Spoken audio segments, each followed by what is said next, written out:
Olá, boa noite, meu fraternal e respeitoso boa noite a todos. Com muito respeito, venho mais uma vez apresentar o estudo do Evangelho segundo o Espiritismo, em nome do Centro Espírita Eurípides Barzanufo de Franco da Rocha. Hoje vamos adentrar ao capítulo 18, Muitos são os chamados e poucos os escolhidos.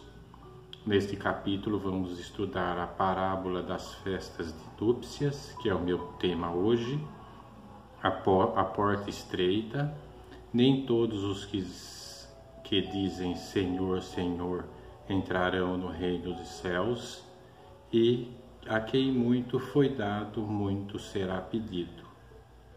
Tem também as instruções dos Espíritos, será dado àquele que já tem e reconhece ser o cristão pelas suas obras. Parábola das festas de núpcias.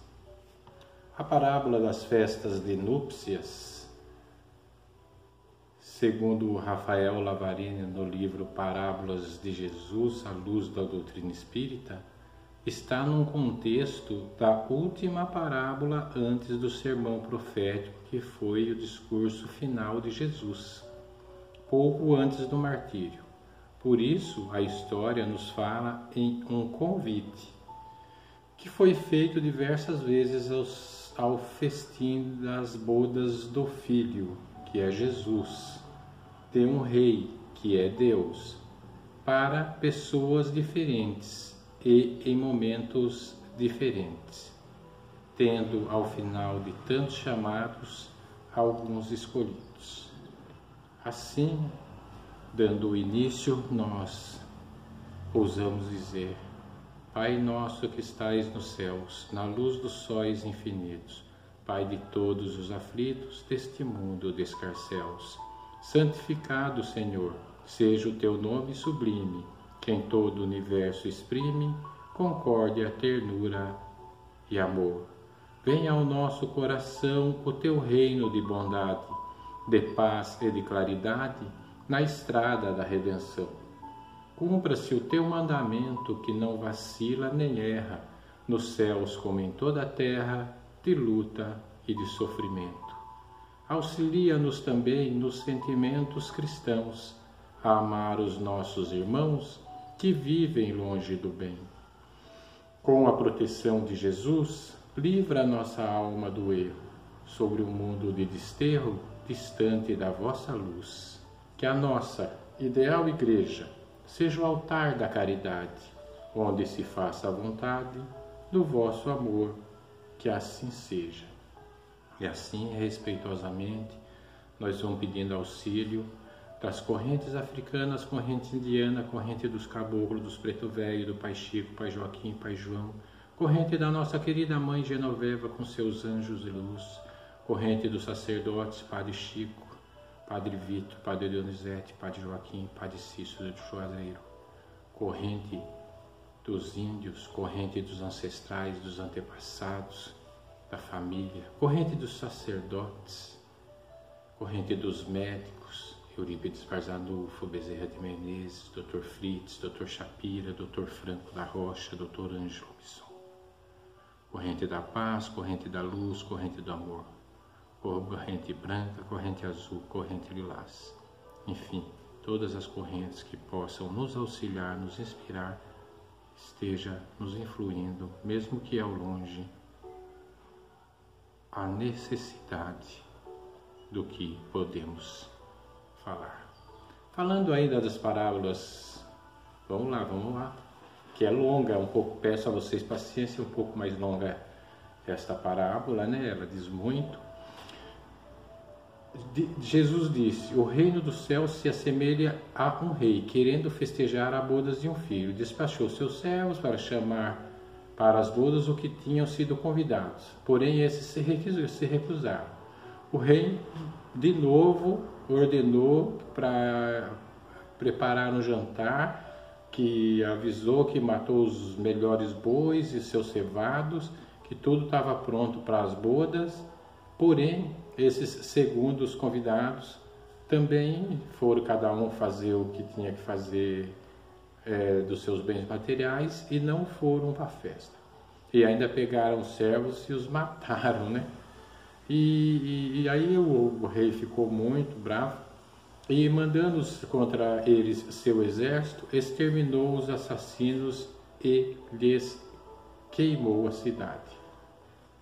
Então disse os seus servos: o festim das bodas está inteiramente preparado para os que para ele foram chamados, não eram dignos dele.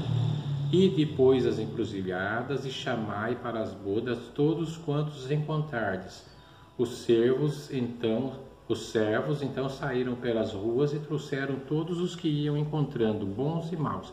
A sala encheu, as pessoas se puseram à mesa. Em seguida entrou o rei para ver como estava a festa, né?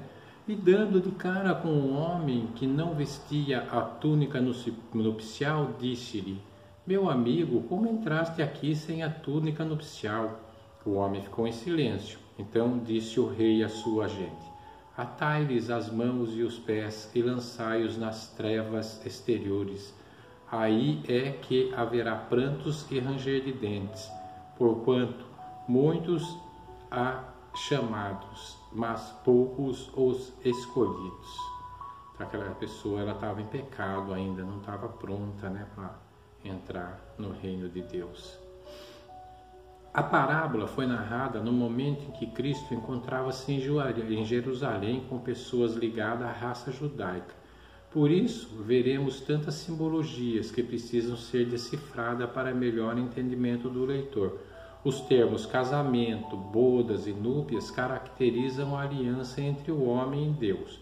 Portanto, o festim das bodas é uma festa que simboliza uma comunhão entre as criaturas e o Criador. O Rei é Deus, Criador de todas as coisas do universo, e o Filho, para o qual as bodas foram preparadas, é Jesus. Os servos são os seus enviados, espíritos guardiões, e as iguarias simbolizam as lições do Evangelho, os ensinos espirituais que satisfazem, fortalecem o corpo e vivificam o espírito, porquanto os discípulos do Mestre encontrarão farta provisão de bens para suprir todas as suas necessidades de fome e sede espirituais. O estado de plenitude espiritual, reino dos céus, é o convite para todos os seres humanos, sendo que a forma de atingir a perfeição espiritual por meio de uma festa de casamento é a união com Jesus, guia e modelo da humanidade. O primeiro convite, o rei apenas determinou a ida de seus emissários para chamar os primeiros convidados para as bodas, que eram os hebreus, sem fornecer muitos detalhes da festa devido à evolução espiritual daquele povo. Ao momento em que estes recusaram, esta ocasião faz lembrar da primeira revelação por intermédio de Moisés. Os emissários deste primeiro convite foram os profetas, cujas palavras quase não foram escutadas e as suas advertências desprezadas. O segundo convite do rei pede aos servos que expliquem aos convidados o cardápio do banquete e os detalhes do grande acontecimento. Os profetas e mensageiros fizeram os convites mais claros aos judeus, anunciando-lhes as vindas do Messias. Contudo, estes convidados preferiram cuidar das suas vidas absorvidas pelas coisas terrenas, conservando-se indiferentes às coisas celestiais. Inclusive, muitos dos servos deste convite foram martirizados e mortos. Depois do segundo convite, o rei, tomado de cólera pelo que fizeram com os seus servos, mandou contra eles seu exército e exterminou os assassinos e lhes queimou a cidade. Aqui tem muito a ver com a parábola de Sodoma e Gomorra, que aqui está falando do tempo de Messias, né? Que o Messias já tinha a palavra, já estava fazendo o convite, né, para a humanidade desprezar um pouco os bens materiais e crer mais nas coisas espirituais, né, procurar crer em Deus, que Deus já estava convidando a humanidade para o amor, para a caridade. No último convite, o rei ordena convidar a todos, pobres, ricos, ignorantes, sábios, para terem acesso à boa nova, e não tão somente aos povos primeiros convites. Aqui ele já chama todo mundo, nós inclusive, né? Nós estamos aqui nesse terceiro grupo, nesse último grupo aqui, que é toda a humanidade. Ele dá chance para toda a humanidade, ele não dá chance só para alguns. Nós temos que evoluir espiritualmente para que possamos adentrar na festa do Rei, ou seja, o reino dos céus. Assim, durante a nossa existência, Deus sempre está nos chamando para sermos cidadãos do seu reino, batendo a porta, porquanto o reino de Deus ainda não é deste mundo, mas a cegueira e a surdez seletiva aliadas ao orgulho, ao egoísmo e às escolhas decorrentes do nosso livre-arbítrio funcionam como uma bandeira para as coisas de Deus. O Mestre Jesus ensina que dia virá em que o reino de Deus descerá deste mundo. Isso dar-se-á quando os homens forem regenerados pela verdade na estrada do progresso e da fé, com a reforma íntima, a renovação, o despertar, a libertação e a salvação do espírito. Temos muito que melhorar nesse sentido, né? Jesus representa a verdade que a humanidade tem condições de assimilar, implantando o reino de Deus dentro de cada um, a fim de que no futuro possa transformar a Terra em um mundo melhor e regenerado. Vamos adentrar a regeneração, né, gente? Já está na hora da gente começar essa regeneração, ou passando da hora, talvez. Segundo estudos espirituais, a Terra está bem atrasada na evolução espiritual. O processo de evolução espiritual começa a partir de certo nível de entendimento e experiências vivenciadas pelo espírito. Somente a partir deste patamar pode o homem abrir-se para as verdades transcendentais, a vida além da Terra, né? Para a vida futura, para a vida eterna. Hoje existem milhares de pessoas que receberam educação moral de diferentes religiões, mas não aceitam o convite de se melhorarem, pois preferem atender às sensações imediatas e transitórias da vida material numa clara manifestação do egoísmo. O número de cristãos que seguem o Evangelho ainda é pouco. Em geral, são pessoas que ouvem, leem, falam, interpretam e pregam as verdades imortais, mas poucos se esforçam para vivenciá-las. Não se revelam preocupadas com a salvação da própria alma e estão sempre adiando o momento da transformação espiritual. São criaturas tão absorvidas com o dia a dia que não sentem a necessidade do Evangelho. Às vezes até a gente, né, pessoal, amigos, irmãos, que está estudando diariamente, praticamente lendo alguma coisinha todos os dias, fazendo o Evangelho que nem a gente costuma fazer, muitas vezes a gente tropeça, a gente vacila, a gente dá uma vacilo, dá uma pisada fora do caminho. É que a gente está na Terra ainda, mas vamos exercitar, né? Vamos exercitar o bem, exercitar o amor, para ver se a gente começa uma regeneração na Terra, não é verdade? Para participar da festa é preciso estar vestido adequadamente, com traje nupcial, fazendo-se necessário que a pessoa traga o coração puro, livre de más intenções. Oh, que difícil isso!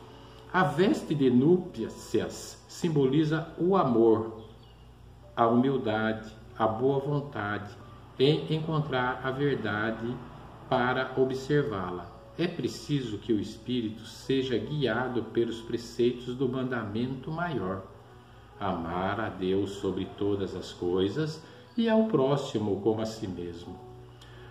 Os hipócritas, egoístas, orgulhosos, vaidosos, falsos profetas e falsos cristos ou cristãos, oportunistas e embusteiros que se mantêm indiferentes ao sofrimento do próximo, todos eles serão retirados da festa por não vestirem o traje nupcial.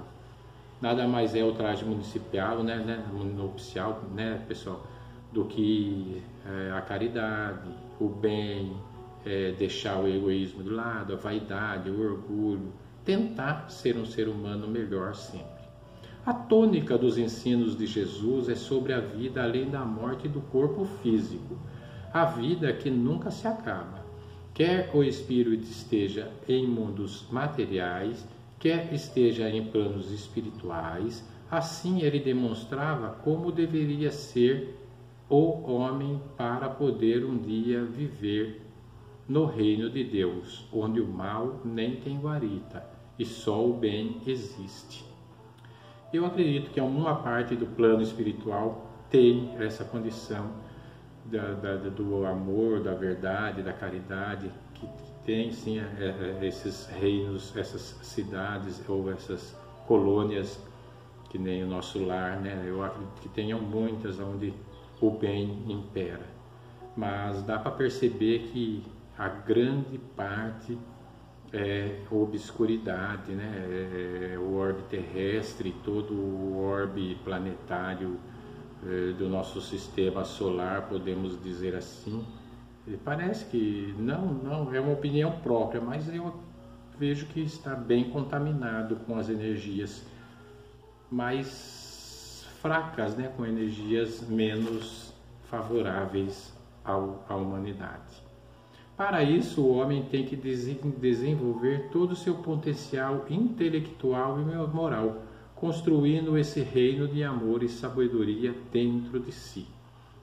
Neste aspecto, praticamente todos são chamados para ter acesso à felicidade, que é atributo dos que têm consciência pelo livre-arbítrio e trajam as vestes de núpcias do amor, da humildade, da boa vontade, em encontrar a verdade para observá-la.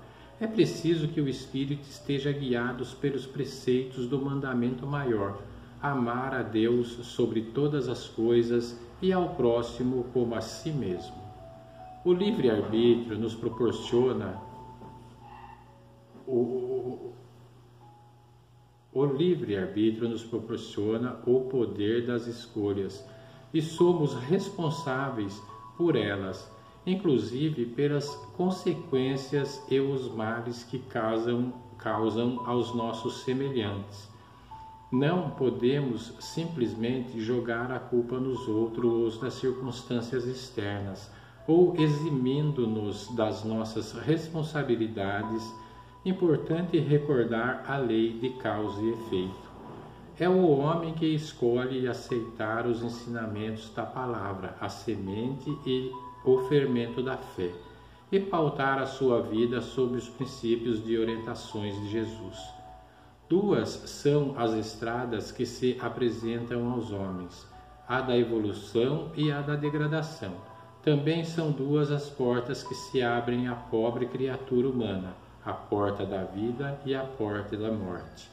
Aqueles que caminham pela estrada da evolução hão de forçosamente passar pela porta estreita, que conduz à vida.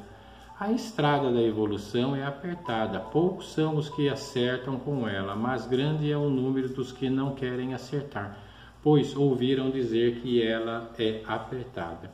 A estrada da degradação é larga, muitos são os que por elas passam e delas não querem sair, por ser espaçosa e facultar-lhes uma série considerável de diversões. Aqui está falando da porta estreita e da porta larga, que todo mundo já leu, já sabe como que é. Tem o lado mais fácil, tem o lado mais não tão fácil, que a gente tem que seguir para a nossa evolução espiritual, né?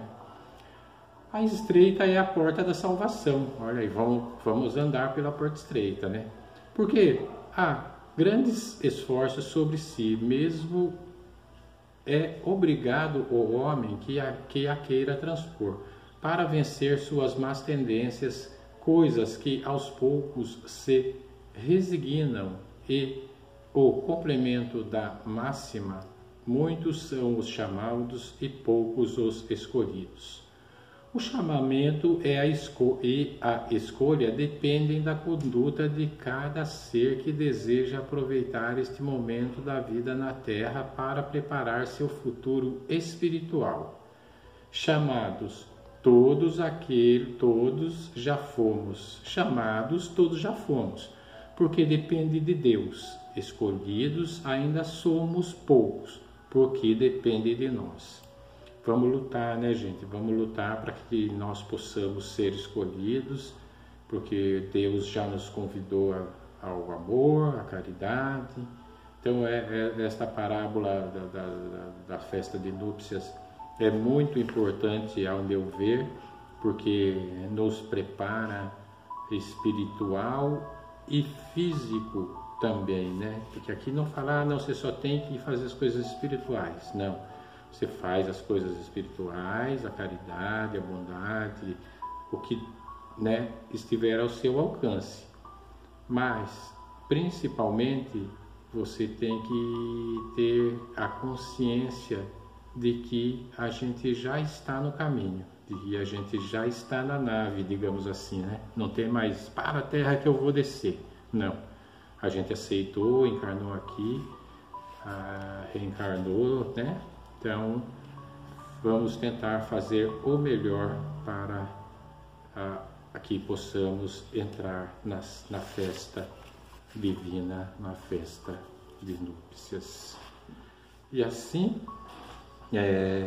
sem mais delongas, né, esse texto eu peguei na internet,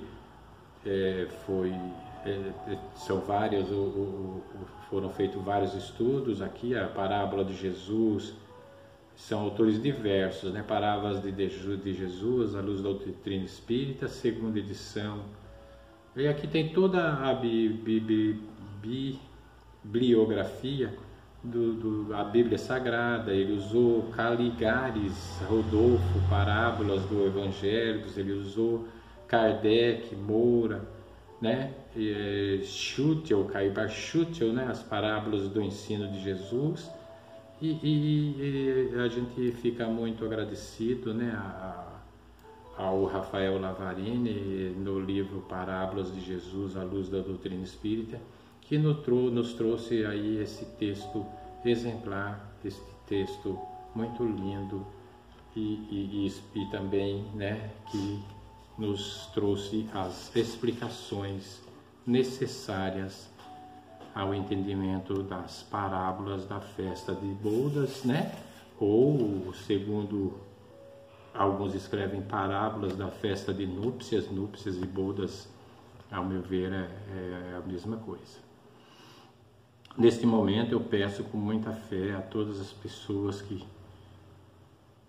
estejam com as águas já no jeito, para a gente elevar o pensamento a Deus, a Jesus, e pedir que através dos bons espíritos do Senhor, os mensageiros da luz, possam magnetizar e fluidificar todas as águas colocadas, e as que não foram colocadas também por algum motivo possam serem abençoadas, magnetizadas, fluidificadas, ou o remédio invisível, mas é o remédio que vem da mão de Deus, da mão de Jesus. Dessa forma também tomamos a liberdade de vibrar, vamos vibrar pela paz do mundo, pela paz no Brasil, nas cidades, em nossos lares, né? Pelo amparo aos pobres, pelos desempregados, pela saúde dos enfermos, pela unificação das religiões, por nossos familiares e amigos, pelo reerguimento dos decaídos, pelas pessoas em situação de rua. Vamos vibrar com muita fé pela reabilitação dos presidiários encarcerados, por todos os trabalhadores do bem. Vamos vibrar pela harmonia nos lares desajustados, pela iluminação dos espíritos sofredores, pelo desenvolvimento espiritual da juventude, pela confraternização com os nossos desafetos, pela proteção aos velhos e crianças abandonados. Vamos continuar vibrando por todo o planeta, pelo amor, pela paz, pela luz e, por que não, por nós mesmos. Oração. Nós te rogamos, Pai de infinita bondade e justiça, as graças de Jesus Cristo, através de Bezerra de Menezes e suas legiões de companheiros, que eles nos assistam, Senhor, consolando os aflitos, curando aqueles que se tornem merecedores, confortando aqueles que tiverem suas provas e expiações a passar, esclarecendo aos que desejarem conhecer a verdade e assistindo a todos quantos apelam ao teu infinito amor. Jesus, divino portador da graça e da verdade, estende as tuas mãos dadivosas em socorro daqueles que te reconhecem o dispenseiro fiel e prudente. Faze o divino modelo através de tuas legiões consoladoras, de teus santos espíritos, a fim de que a fé se eleve, a esperança aumente, a bondade se expanda e o amor triunfe sobre todas as coisas. Bezerra de Menezes, apóstolo do bem e da paz, amigo dos humildes e dos enfermos, movimenta as tuas falanges amigas em benefício daqueles que sofrem, sejam males físicos ou espirituais. Santos Espíritos, dignos obreiros do Senhor, derramai as graças e as curas sobre a humanidade sofredora, a fim de que as criaturas se tornem amigas da paz e do conhecimento, da harmonia e do perdão, semeando pelo mundo os divinos exemplos de Jesus Cristo. Que assim seja. E para encerrar, nós dizemos: Pai nosso que estais nos céus, santificado seja o vosso nome, venha a nós o vosso reino, seja feita a vossa vontade, assim na terra como no céu. O pão nosso de cada dia nos dai hoje, Senhor. Perdoai as nossas dívidas, assim como nós perdoamos aos nossos devedores. E não nos deixeis cair em tentação, mas livrai-nos de todo mal, Senhor, porque teu é o reino, é o poder, a misericórdia e a glória para sempre. Que assim seja, graças a Deus, graças a Deus, graças a Deus. Meu boa noite a todos, fiquem todos com Deus, muita luz, paz e amor, uma boa semana a todos e até breve, e agradeço por virem comigo até aqui. Fiquem todos com Deus. Tchau.